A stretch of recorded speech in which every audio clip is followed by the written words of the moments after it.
आंखें सूख चुकी हैं। वो बार बार कह रही हैं कि मेरे बेटे ने इस पर भरोसा किया, मेरा लाल छीन कर चला गया। फूट फूट कर रो रही है। भाई कह रहा है कि हमें नहीं पता था कि हम अपने भाई को हनीमून पर नहीं बल्कि मौत के सफर पर भेज रहे हैं। उधर राजा और सोनम की शादी का वीडियो भी डराता है।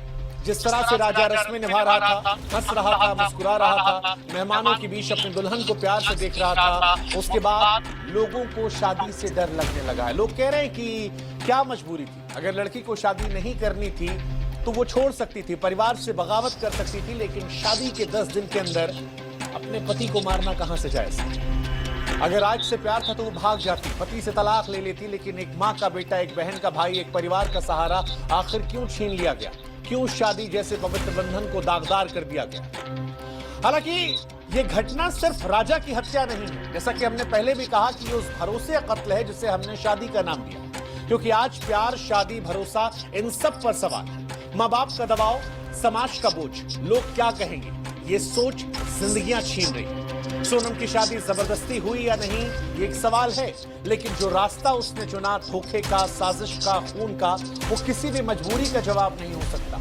अगर उसे अपनी पसंद बताने की हिम्मत दी गई होती, अगर समाज में खुलकर बोलने का मौका दिया गया होता। ये बातें चल रही हैं, लेकिन इन सारे बातों से ऊपर उठकर सवाल आज भी वही है कि किसी के कत्ल को आप जायज नहीं ठहरा सकते। बेटियों को अपने पसंद की आजादी चुनने की बात चल रही है, लेकिन लड़कों से भी अब यह कहा जा रहा है कि शादी से पहले बैकग्राउंड चेक करवाएं, चरित्र परख जाएं, क्योंकि आज सिंदूर से ज्यादा भरोसा एफआईआर की कॉपी पर हो रहा है। सुहागरात के तकिए के नीचे कभी भी खंजर छिपा हो सकता है, क्योंकि शादी अब 7 जन्मों का केवल बंधन नहीं, केवल एक रस्म नहीं, बल्कि कई बार एक ऐसा फैसला भी है जिसमें एक गलती पूरे परिवार को बर्बाद कर सकती है, किसी की जिंदगी को उससे छीन सकती है। और इसीलिए आज कई सवाल हमारे सवाल ये कि क्या बेटों को भी शादी करने से पहले आगाह करना होगा?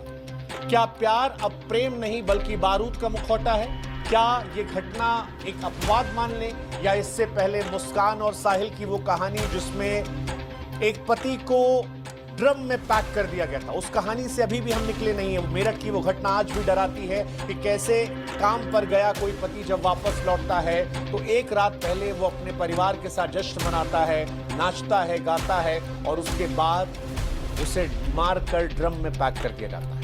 ये घटनाएं क्या अपवाद है या समाज की बदलती मानसिकता का सबूत? क्या शादी से पहले अब केवल कुंडली नहीं बल्कि क्रिमिनल रिकॉर्ड को मिलाना भी जरूरी है?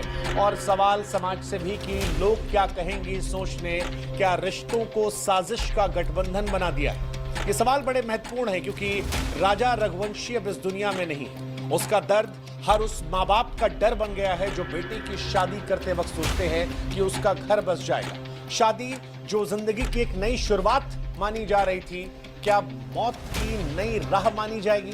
कौन जाने वो घर कब नहीं लौटेगा, कौन जाने कब शादी के नाम पर किसी कब्र तैयार की जा रही है। शायद इस तरह की कहानियां शादी मुबारक सुनने को भी डराना महसूस कर देंगी। सवाल ये भी कहेंगे बधाई विदाई का सबब तो नहीं बन जाएगी। सोनम सलाखों के पीछे है, लेकिन राजा की जिंदगी अब नहीं लौटेगी। और ये कहानी एक हत्या की नहीं, उस भरोसे की है जो चंद दिनों में चकनाचूर हो जाती है। राजा प्यार की तलाश मेघालय की वादियों तक गया था, एक कफन में लिपट कर लौटा। उसकी आत्मा भी शायद आज यही पूछ रही होगी कि मेरी क्या गलती? माँ बाप के कहने पर शादी की, परिवार के साथ खुशियां मनाई, बीवी मिली, उसकी पहली जिद मानी, माँ बाप से लड़कर दूर वादियों में जाकर जश्न मनाने की सोची, लेकिन इन सब के बीच उसकी जिंदगी छीन ली। ये सवाल बड़ा महत्वपूर्ण है और जवाब के नाम पर सिर्फ सन्नाटा।